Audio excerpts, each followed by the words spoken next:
Welcome to Dare, the show for startup leaders, innovators, and entrepreneurs who dare to shape the future. Dare is brought to you by the Oregon Entrepreneurs Network, OEN, and Darwaft, the superpower tech team that can make your vision a reality.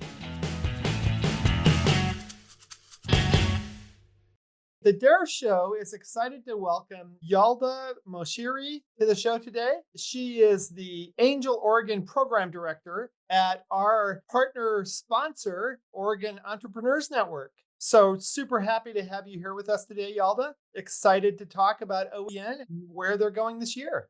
Thank you so much for having me. I'm so excited to be a part of this. And as you can hear, so is my dog, Chloe.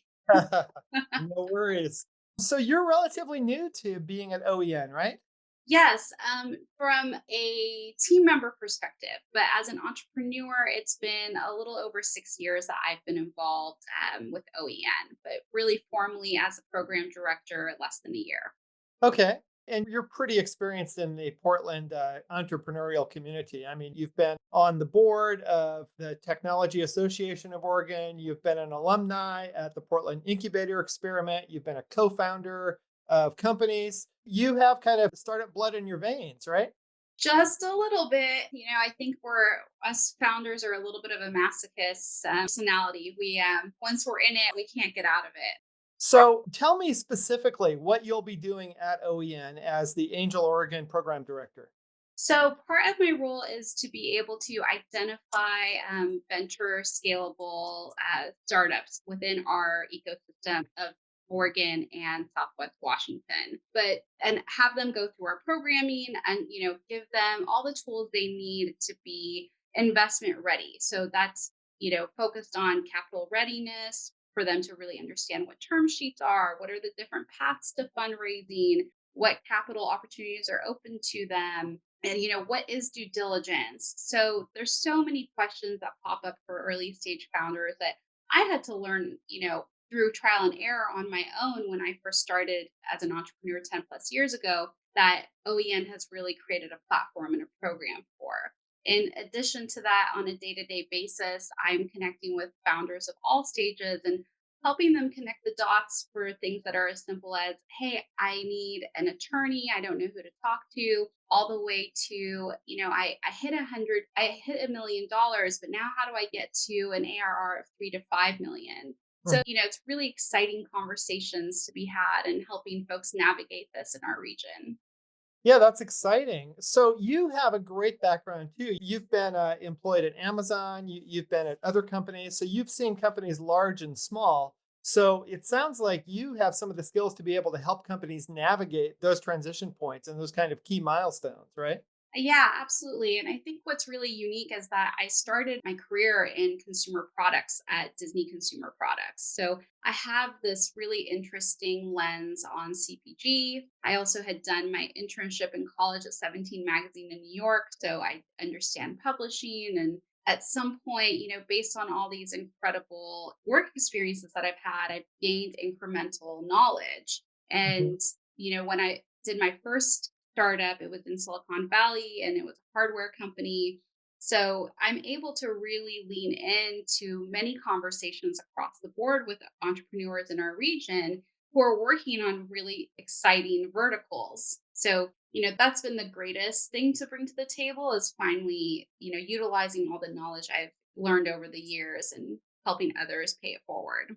Yeah, that's exciting. Well, so since you're in Angel, Oregon, or you're administering that, tell us, first of all, just to back up, tell us what an angel investor is or an angel fund, like just brass tacks. What are those things? Yeah, angel investors are a lot different than an institutional investor. Angel investors, in some ways, I like to call them super angels. They're folks who are accredited investors who are able to write checks that are typically 25,000 minimum or larger to help you, whether it's in the earliest stages of your company or even sometimes at the growth stage. So they typically come in because they believe in the founder, they have a passion for the product that the founder is building, and they really want to help them get off the ground in those super early stages. And so OEN is actually Is it accurate to say you're kind of pulling together a number of different angels in order to invest in companies? It's not like you're working with an individual angel to manage a 10K investment here or there, right? Right. Yeah. It's a little bit different. We use a special purpose vehicle. Angel investors kind of negotiate their own terms or follow the terms that a lead investor sets in place when it's an institutional investor. And then institutional investors are venture capitalists who, typically you'll have someone lead that round. You're typically looking at a round of 500K plus, and they've been around. So there's some traction in history that shows that they'll give a return to their own limited partners, their own LPs. The way OEN does it is through a special purpose vehicle, which allows us to, bring in investors from across the region who have either done this for a long time or are maybe new to angel investing and are trying to understand what does that mean for me and, my future wealth or giving back to this ecosystem that we live in. So it's bringing in folks at a check size of as little as $5,000 per unit and educating them along the way around what angel investing truly is through the OEN lens. So, can you tell us about what it looks like to have success both as an angel investor and accepting an angel investment? Like, what would a successful kind of engagement or relationship look like there? Yeah. So I think any investor relationship, whether it's OEN, angel, institutional, we call it a long-term marriage. Actually, some of these investments last longer than marriages do, as the Yeah. data shows. So you're likely, going to be in this investor founder relationship for more than 10 years. And what you want to do is your own due diligence on the folks that you're choosing to welcome into your founder journey. And at the earliest stages with an angel investor or folks like us at OEN, like we are meant to be your cheerleaders. You want your angel investors to really believe in you, really believe in your product, and be willing to go up to bat for you in terms of either making connections and introductions for you or helping you navigate, from a development standpoint. Maybe they have industry expertise in terms of what you're developing, so that's really what it looks like from the earliest stages. It's going to be a Mhm. long-term relationship and you want to make sure that it's a good fit. And obviously the exit is also what's important or the returns are what's important. So your path to profitability as a founder, that first check that an investor writes you is hopefully going to be given back to them with an increase, right? 3 to 10x is, ideal in most circumstances. Right. So they're investing because they want to make more money. Or, as you pointed out, they believe in the founder, they believe in the idea, they believe that should be in the world. Right. Exactly. Absolutely. Got it. And so that's the happy path. What's the kind of rate of success for angel investors? Does that happen a lot that people do get their money back? We hear of a lot of wins and we don't always hear of a lot of misses. There is a ton of them. And that's kind of the risk reward when it comes to investing of any kind. When we look at hits that have come out of Silicon Valley over the past 10 plus years, what we see is that venture capital and investment at this sector is really small. It's a very small business sector, but it accounts for, I think the data shows that it's more than 50% of what we see in the S&P 500. So, we have this really small business sector that's really influencing consumerism as a whole. And I think for everyone that makes it, there's probably just thousands that go into the startup graveyard. I have two of my own in the startup Yeah. graveyard. And the important thing is that we go up to bat, we try, we find some product market fit, and hopefully we make some, traction off of it. Yeah. Yeah. And so when angels do get into the world of investing, they know what they're getting into, right? I mean, they aren't all expecting to invest 10,000 bucks and get like 20 million back. Correct. Okay. But so they're Unless you wrote a check for Travis at Uber, I don't know, then you could have probably walked away with that. Yeah, yeah. But I mean, I know early employees at Amazon, for example, who sold when the dot com thing hit, and they thought that Amazon was in the trash. And so you never know and never say never, right? A good idea might still resurrect itself. So once I'm a startup and I've raised some angel money, kind of a seed round, they used to call it. Now it's kind of pre-seed. Then, and I'm making money, say that I'm approaching a million ARR, the million annual revenue run rate, then Where do I go from there if I want additional investment? Yeah. So, it's changed over the past decade. When I was in the Valley a decade ago, it was you go for an angel investment, you can maybe do some crowdfunding, and then you go for your Series A. As you Hmm. just mentioned, it's changed, right? There's friends and family, there's angel, there's pre seed, there's seed, Series A. So when you're at a million ARR, you could technically still be in that pre-seed stage, depending on whether you bootstrapped or raised, soft circled or, actually circled in some money. But really what you're hoping to do at a million ARR is continue that momentum. And at that point, that's when you want to bring some institutional capital in. Like I think typically we'd like to see that 500,000 to million ARR occurring in that first year, year and a half, because startup by definition is a business that can scale very quickly. So if you can demonstrate that growth and that hockey stick curve really quickly, then you want to start having conversations with VCs and understanding kind of what your valuation is, understanding if there's opportunity to go from a pre-seed to a seed to a series A. And once you're on that train, you're really on it. Look, it's hard to get off. You have to continue to perform based on what your expectations are in your pro forma. Yeah, yeah. So I'm curious, do you think, well, have you worked with startups that have a good runway in front of them and you've actually advised them not to take additional investment? Yeah, if I think about all the calls I have on a weekly basis, 98% of them start with I'm seeking money, I'm seeking capital. Yeah, And then the other 2% are typically followed by, they need some sort of network connection for a service or have like an actual burning question that they're trying to solve. But yeah, I think there's this misconception that I have an idea and I'm going to go find an investor and they're going to, write a check so I can go build my product. And I think there was a time and a place for that when, there was a lot of capital injection being made to test ideas out.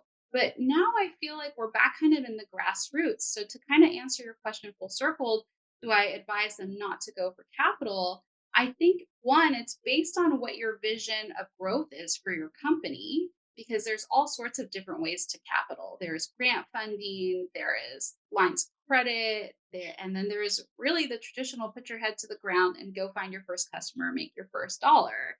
mhm, And at this stage, that's really my recommendation to everyone. And that's what I would be doing if I were co founding my third company or founding my third company. I would just really try to find product market fit, show value for the company and the customer and the product, make money, and then come up for air and say, is this actually venture scalable? right, right. Because you take venture money in order to scale it faster at a pace that will be commensurate with the investment return that venture capital expects. 100%. Yeah, Exactly. yeah. Yeah. So tell us about your regular work week. You said you take calls from people who are seeking money or connections, but like, what's it like working at OEN? It's probably the best job I could ask for outside of being a founder. uh, Yeah, I get this really incredible perspective and lens into other people's goals and ambitions. And I get to meet fascinating people on a half hour to hour basis, really daily. And I get to help them navigate, these waters that they're literally swimming through. yeah, And sometimes the water is crystal clear and okay, how can you go fast? And sometimes it's a little bit murky and it's okay. Maybe we should stop and analyze what's going on here and see if it's time to pivot and test out something new. So, honestly, it's a privilege to work with Kara and Riley and Sarah and are, the brains that I consider to be the engine of our region. So yeah. I'm thankful for the privilege to be on this journey with our founders. Oh, fantastic. So you get to work with a lot of founders. You get to work with Kara and Riley and other fantastic people on the OEN team and board. Yeah. And so I'm curious, where do you see the Portland startup scene or the Oregon startup scene going? Well, we've kicked off 2025 with some major heat. I've been in our region for about 8 years now, and I felt like everything was really hot, prior to the pandemic, and things kind of sizzled out, and that's okay. Like we all kind of went through some things when it came to the pandemic. For And sure. Yeah. We saw some momentum in 2024. There's been a lot of folks leaning in, but I have just been so impressed in 2025. And it's only been 1 month. Like we're what, 6 weeks into the new year, 5 weeks into the new year. I'm extremely optimistic. I am really loving these ideas that are crossing my desk. And they're not just ideas, they're ideas with traction, with Yeah. validation. And that is something that, we haven't seen in a while. So the founders are fantastic. They're leaning in, they're learning, they're being scrappy, they're being flexible, they're being frugal in many ways, which I love seeing that too. And I'm just really optimistic for the growth that our region is hopefully going to start experiencing. Oh, that's exciting. What a great vision for the future. Yeah, absolutely. Yeah. Well, of course, our last question is, what do you dare to dream? What I dare to dream and what I've always dreamed of, and I actually shared this with someone recently. When I first started out my career at Disney Consumer Products, I was living in an apartment in Pasadena and I was receiving the old tenants' mail. And I would always receive a copy of the Harvard Business Review. And Mhm. one of the times that I was reading it, there was an article in there that said, Harvard graduates go on to create jobs. They don't go out there to work jobs. And Mhm. I'm an immigrant. I've kind of built my career from the ground up. And when I read that, I thought to myself, gosh, I would have loved to have gone to Harvard and had that education and, have been taught how to think with that lens. So I made a decision right then and there to, find ways to create more career opportunities and create jobs no matter what I was doing in my life. And so, what I dare to dream and have dreamed since that point is how do I create more opportunities for people? And if I'm Mhm. able to influence and create generational wealth for folks like myself, whether it's through mentorship or through co founding or founding a company of my own, I dream of folks being able to have the dreams that they have for themselves and to create, more prosperity for everyone around me. What a great dream. Thank you. Great to have you here. Thank you so much for having me. I really appreciate the opportunity. And if there's anything that we can do at OEN to help you or support folks in our community, please let us know. Thanks to our guests today for their insights into the entrepreneurial ecosystem. We wish you all the best in your startup journey. The Dare Show is brought to you by the Oregon Entrepreneurs Network and by Darwaf, the superpower tech team that can make your vision a reality. Visit us at oen.org or at darwaf.io. Thanks again for listening. Till next time.